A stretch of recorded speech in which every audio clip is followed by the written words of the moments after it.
Cheikh, à la fin de cette quatrième phase, on trouve votre livre intitulé Thalath Qira'at fil Azma al-Mu'asira. De quoi s'agit-il?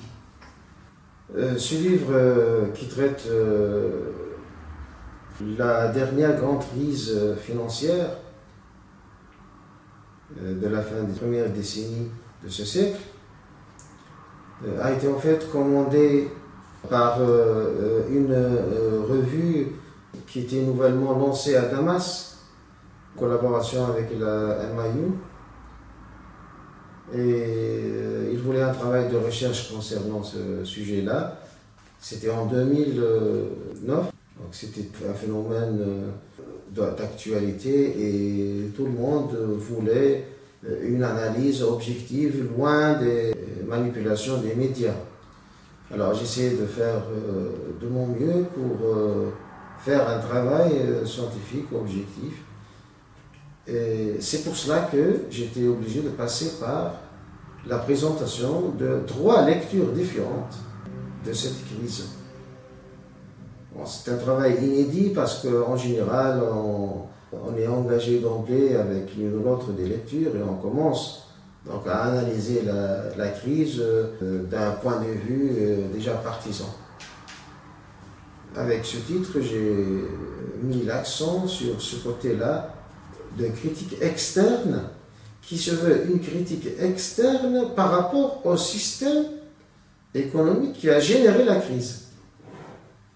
Donc, je ne me place pas dans un contexte de penseur capitaliste, d'un universitaire dans une université quelconque qui est forcément d'obédience capitaliste, alors quelle que soit son orientation. Il y a les capitalistes monétaristes, il y a les libéraux, il y a les classiques, mais de toute façon, ils sont tous dans un contexte capitaliste.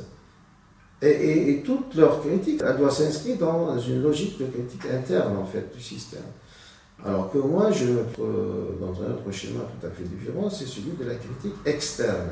Ce qui m'a permis par la suite de faire des déductions auxquelles ne pourrait pas aboutir quelqu'un qui fait une réflexion de critique interne. Telle que la crise financière n'est pas seulement financière, donc elle a bien des origines économiques réelles, et c'est le système capitaliste lui-même, et c'est la logique du capital elle-même qui est responsable de cette crise, et elle va en générer d'autres, continuellement, comme elle l'a toujours fait depuis l'apparition du système capitaliste. Dans ce travail, en fait, je fais la liaison avec mon premier travail de jeunesse, qui est Essai sur la rationalité criminelle, qui a été publié d'une façon très restreinte dans les éditions Suic de 91, avec juste une multicopie. Et partant d'un travail de recherche, c'était un mémoire de fin d'études au niveau de maîtrise. Et bon, ben, ça a été bien reçu et on m'a encouragé à l'approfondir et par la suite. C'était une thèse anti-système, bien sûr. Il s'agit de démontrer que s'il y a une criminalité, que c'est parce qu'elle fait partie du système. C'est la rationalité capitaliste elle-même qui est criminelle. Bon, s'agissant bien sûr de l'analyse de la théorie du crime, la théorie économique du crime.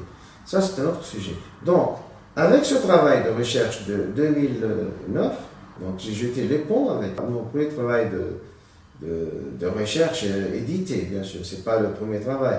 Parce que si on revient au premier travail économique de recherche que j'ai fait, c'était une étude sur l'économie algérienne.